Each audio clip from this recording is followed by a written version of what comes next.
What's happening? What's happening? What's happening? Of course, you know it's your boy B-High Radio shout in. As always, I got my podcast partner off in this thing, OG Gangsta Wicked, a.k.a. Big Galaxy of Ghetto Mafia. Yes, sir, man. It's finna get ready to go down today. You know, I got a lot on. Boy, I'm mad today.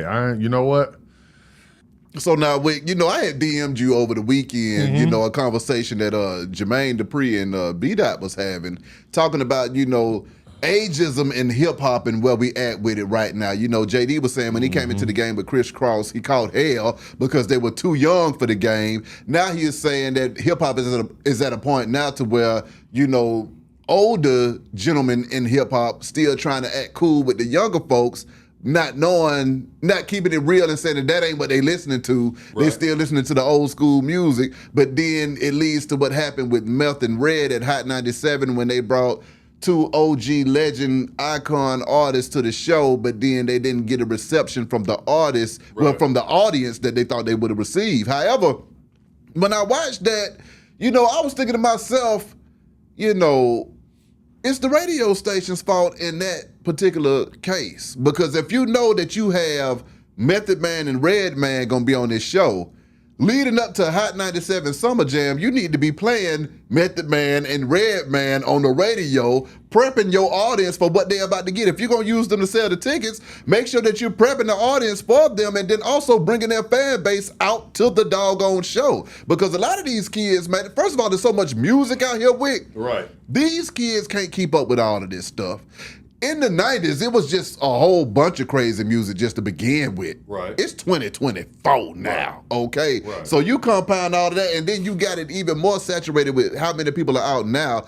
It's easy for a legend and an icon to get lost in the sauce, and kids have never heard the doggone music before if the radio ain't playing it. Absolutely.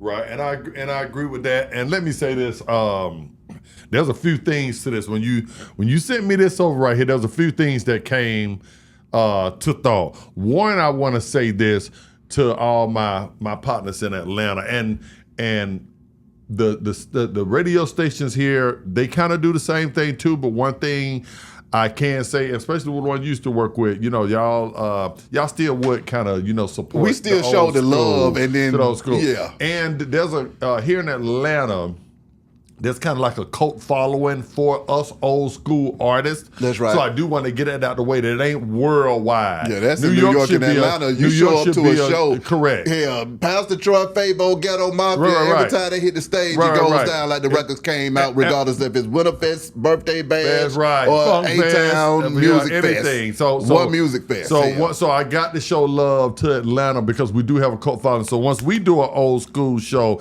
if you just named all those great artists, and I want to and my Young Bloods. I told J-Boy and Sean Paul, man, what's happening? Yeah. I told him I started talking about them a little bit more here. Well, we got to talk about the Young Bloods. Absolutely, because they're legends. Exactly. But my thing is, once we all do a show in the circle that we are in, I notice no matter where we go, kind of our cult following of that old school music follows us. Yeah. So we could be here in Atlanta or we could be down in Savannah and we'll still kind of get the same love. That's right. You know what I'm saying? So I was shocked when I saw that New York, that you talking about Redman and Method Man. Yeah. I'm from Atlanta. I'm from Decatur, Georgia, and I know Redman and Method Man songs. Now, granted, we're similar in age. Yeah. But I still know their music. You know what I'm saying? It's some stuff that I feel like, if you're a kid, you have to know the song. Yeah. In need in this world. You probably, who don't know that? Come on. You know what I'm saying? To get by, whatever it is. Exactly. But I want to say this right here too. And this is to Redman and Method Man. It also works both ways. Ooh. Because we have to, as artists, to open ourselves up to the younger artists sometimes too, and stop hating a little bit. I hate to say that. You know what I'm saying? Our first thing is, I don't like the young music. I can't get with it. Yeah. It's not what I feel. Well then that's the reaction that you're gonna get when you're dealing with a whole new generation. Yeah. That's sitting there, they're gonna reciprocate that. Yeah. You saw quickly that when 21 and Nas, you know what I'm saying? When 21, spoke about Nas, Nas said what he said, and next thing you know, they have a record together. Nas could have easily said, you know what? I don't listen to that type of music. You know what I'm saying? So why would I do a song with 21? Yeah. I'm Nas. Yeah. I'm you know, world renowned, and a lot of people think that I'm, you know, maybe the greatest rapper ever. Yeah. So I owe him nothing. Yeah. You know what I'm saying? He could have took that attitude. That's real. But he didn't. Did a whole damn record together and jam. And like I said, with 21, he took the same, you know what I'm saying, mindset. Hey, I'm hot now. Yeah. And ain't nothing now. Ooh. You know what I'm Ooh. saying? Yeah. You know, I can blah, blah, blah. You know, but he didn't have that mindset. And when you get that, you have a beautiful thing going. Exactly. So that's one thing I would say. Because 21 also respects the culture because he's reached out to Ghetto Mafia a time or two for a few parties. Absolutely. So I mean, he's a respectful young man when it comes to the culture. Absolutely. And so I would say that the Redman and Method Man, I get it. You know what I'm saying? You Method Man, you Redman, you done movies, you know what I'm saying? You know, Method being, every time I turn a movie on, he in a movie. That's true. So he's not hurting for nothing. Yeah. And for people for him to even feel like he's not relevant, I didn't understand that. Because I was just watching a movie with Method last night. You are relevant. I think that you're just not relevant to the kids, and you're not getting a response that you would have got in the 90s when you did your records, and and I was your age, and I was burning energy off. So when you came on, I'm like this right here. I think that's kind of what you're still looking for. A lot of our fan base, let's just, you know, just get to the bottom of it. We old. Yeah. So just by a nigga 40, 45, 50 years old coming to even buy a ticket and sit in there with his old lady to watch you, you ain't getting to jump up and down with that. Exactly. You know what I'm saying? I'm going to fall back, you know, get me a beer, get a hot dog, and I'm going to watch you. Now, at 20 years old, I would have gave you the energy that you are looking for gratification. Yeah. You want a nigga jumping up and down like we used to do. See that? You understand what I'm saying? Yeah. But just by me having my old ass up in there and supporting you and mumbling the songs, whether every now and then I throw you a little deuce up, you know what I'm saying? That's what he's getting now, and I think, you know, a lot of us older rappers, we that kind of throw us off. You know, we don't just look for the money from it. We look for the gratification at shows. You see what I'm saying? So Method and Redman could, you know, be one of the all-time greatest groups in sales, but when he's going on stage and he don't see, you know, people jumping up and down for him, the jumping him down is what validated him more than what he's seeing on a chart or what he did, how many albums that he sold. That's what he's kind of, his attention is focused on. Hey, I went #1 5 times. I got Grammys. Y'all niggas should be jumping up and down for me. Nah, bruh. You know what I'm saying? They're jumping up and down for kids their age. Kids go to concerts to burn energy. But then also, too, you got to think about Method Man and Redman's catalog, though, too. It ain't like y'all got the party started in catalog. Now, you got Rock Wilder, and that's my joint right there. Correct. But as far as back-to-back hits, it ain't Lil Jon coming up there performing, fellas. Correct. I mean, and even like I said, even with Lil Jon, let's just say, since you brought Lil Jon up, let's just say he did get perform a set at that particular concert that's up in New York. I think that Jon, knowing the industry and the crowd and stuff, he wouldn't take too much stock as if everybody wasn't going crazy if he was up there, you know what I'm saying, with Redman and Method Man and blah, blah, blah. I think that he understands music and he wouldn't have been upset. But Jon's music calls for that reaction, so he's still getting that reaction to this day. See, my whole thing is you can't be no damn lyricist expecting folks to go crazy like you putting it down for the time. Right, but see, Jon... Folks are coming there to hear your song. They ain't coming there to go crazy. That's the point I'm making. Jon would have understood that. I said that, and I mean Jon's music, let me clarify. Jon's music is made for that. Exactly. It's a party thing. I'm saying I think that Little Jon would have understood. I'm in New York right here. Most of the people in New York like lyrics. They come from hip hop, this, that. So Jon wouldn't have said, I'm not performing no more because all the New York hip hop heads didn't jump up and down and do slam dances like they do at, in Daytona for me. You understand what I'm saying? So that's the point I'm kind of making. I'm shocked that Method Man took it so personal, you know what I'm saying, that he didn't get it, the reaction that he wanted out of the crowd. I was shocked at that. But It doesn't take nothing away from him. I think that 90% of people that were still in there knows his music. Yeah. You know, a lot of them probably wrote the music when they left home, when they went home. I have been at you know, at radio stations and literally program directors, you know, be, you know, my age or you know, or maybe just a little younger than me, and I can hear them. You know, they'll pull up. Playing, you know, Straight from the Deck, Indicator, 8 Ball and MJG, Pimp and Bun, and then go right on the radio and tell you that shit ain't hot, that it's the young boys that are hot. So, you know, it's kind of what's going on in the industry now. My message to Method Man and Red would be, don't take it that personal. You are loved around the world. People do appreciate your music. Don't, you know, put everybody, you know, don't kill all us just because a couple of kids didn't jump up and down at a show, man. But see, I'm a concur with JD. I think what JD was trying to get people to understand is that hip hop, the infrastructure needs to grow up as well as the artists have. So it's like, okay, if you are going to be a radio station doing hip hop in today's hip hop, it should serve all demographics of hip hop versus just the young demographic of hip hop. I agree. And it should be a smorgasbord of all of that content. So them young folks, because see, they don't care how old the music is. They only care if it's jamming or not. When they cut on the radio, they ain't gonna say, that's an old song. They're gonna say, I like that song. Okay, this is the best way to explain it. We got to treat hip hop like we treated Michael Jackson.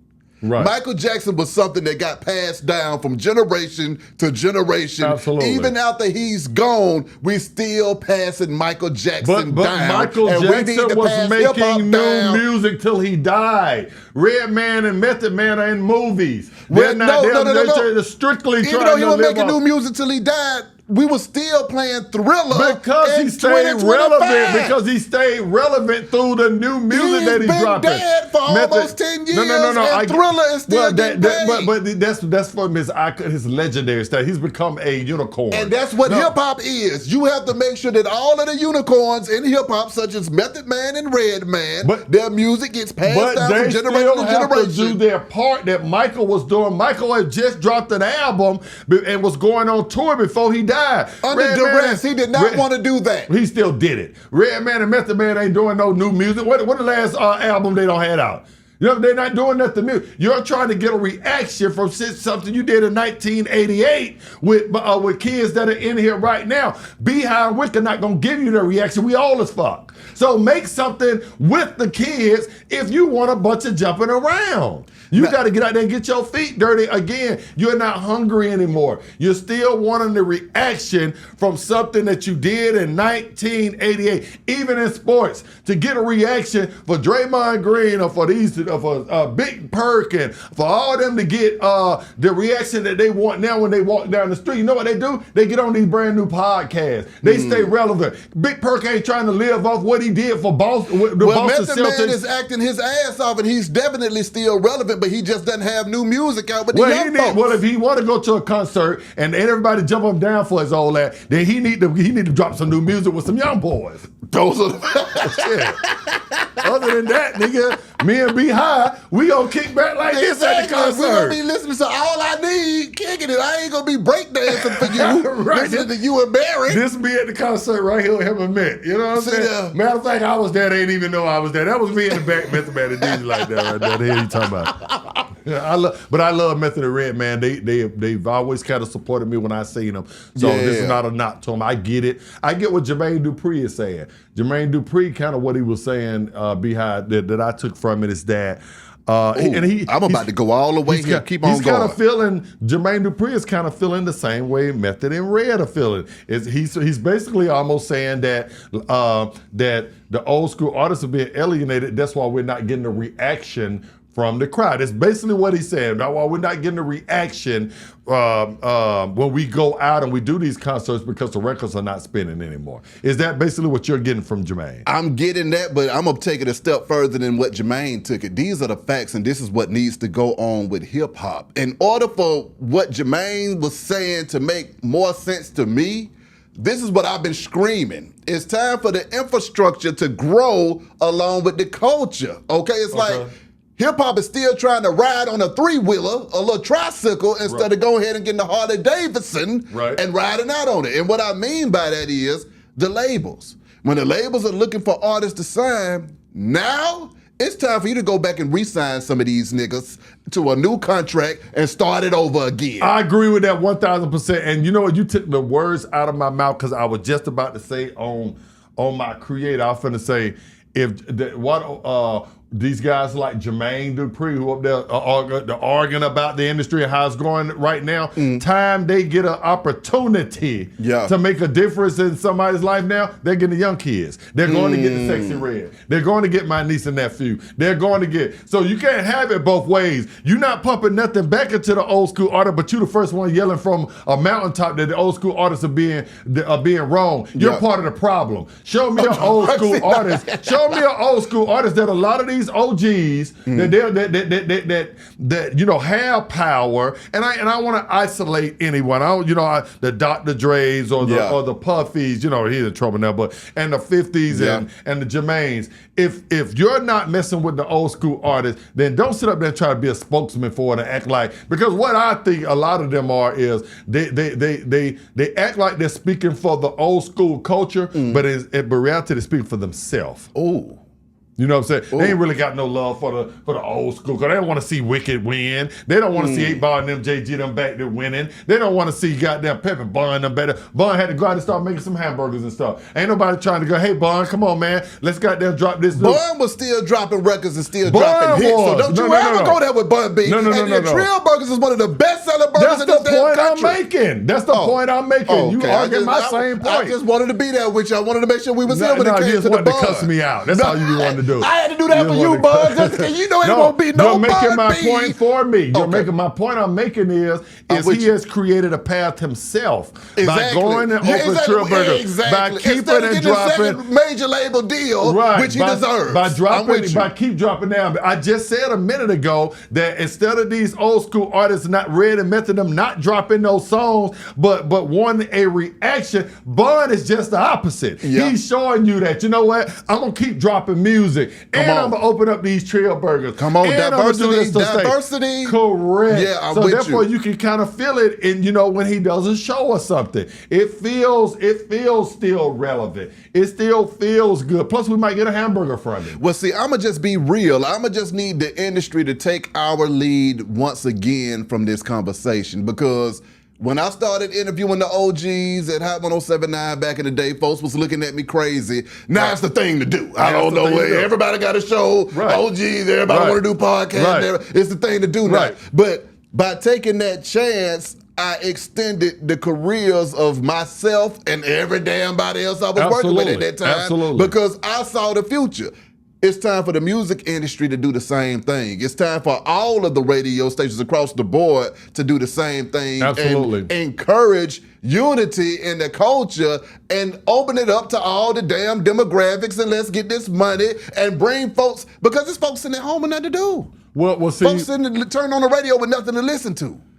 We need that in the culture. So when I'm riding in the car with my kid, I can hear their song come on, then my song come on. And they say, Dad, what you know about that? And I say, look, Joker, what you know about this? But you know, radio is kind of dying anyway. It's being phased out. It's just like how, you know, CDs went out, tapes this went out, this is the only way that you can save it, because you want to know how you save a dying platform like that. Right.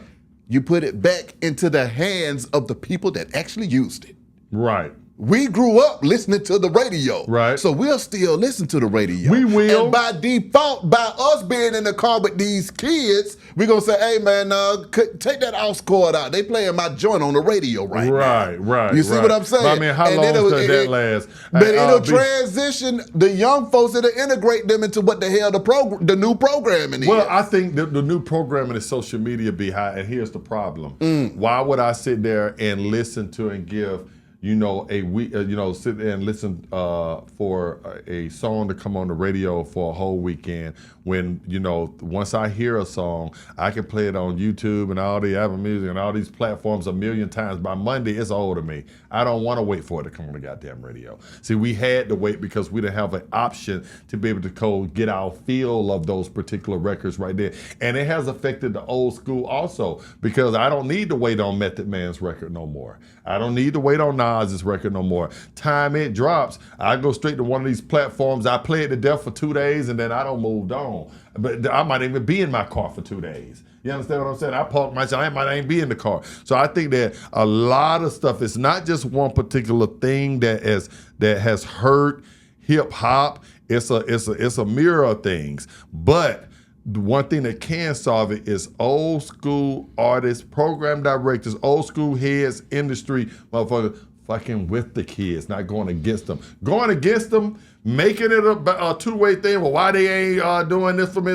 That definitely ain't gonna work. They got to put them all in the pot and boil them together. And see, my whole thing is, you get it on the 4th of July, you get it on Memorial Day and the holiday weekends when the DJ shows up. Now, there are not many DJs that show up and DJ. A DJ Nabs is gonna give you old school to new school and make it all blend in together and sound good. Right. A DJ is a curator of this culture, and they're setting the tone and the vibe for the city and the party wherever the hell they at. So when the radio is having some real DJs, they got real ears that know what jams, especially with all these stems now where you can really mix some shit up. Mm-hmm. Then once you have a more inclusive situation, then it's not going to be as stale listening to the radio, because you're going to have more. We got 50 years of hip hop to pick from to play in a 30-minute set. Right. There's no reason why any set should sound like the last set that just played, because it's too much music to pick from. Right. Well, like I said, I don't have the full remedy. One thing that I do know is that the new school and the old school are definitely going to have to come together to make it one school.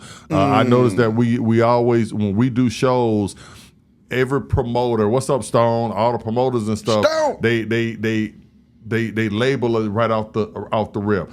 Old school Atlanta, old school so and so, Golden Oldies concert at Piedmont Park. You know what I'm saying? Damn that. Yeah. It's a concert. It's a hip-hop concert. It's a hip-hop concert. Don't be surprised if Lil Baby there. Don't be surprised if Ghetto Mafia there. Yeah, that's the thing right there. Saying. And now don't be surprised. Each one teaches one, because there'll be kids that'll come out for Lil Baby at that particular concert, but they'll learn about me. Exactly. You understand and what I'm saying? It'll be folks that'll come out for you that'll learn about Lil Baby. Lil Baby that don't even listen to rap no more, don't listen to young folk. So that's the thing. We have been separated in hip-hop. I don't know where that came from, but it's up to us, you, me, and the people to rectify it, to get it right. Hey, y'all, hit the comments. Let us know how y'all feel about ageism in hip-hop. You know, I died laughing when JD said that they calling it Harriet Tubman music now. He was talking about you. Hell no. Everybody know you old. I died laughing. First of all, I'm the youngest OG ever born. Okay, everybody always been trying to drop your first mixtape at 40, and then you took it down the same night. Okay. He's talking about you. Oh, man, no, I ain't got down mixtape. But y'all get down with the movement. Hit the comments. Let us know how you feel. Be High Radio, Shouty, Big Galaxy. I'll let y'all in a minute, man. We gone.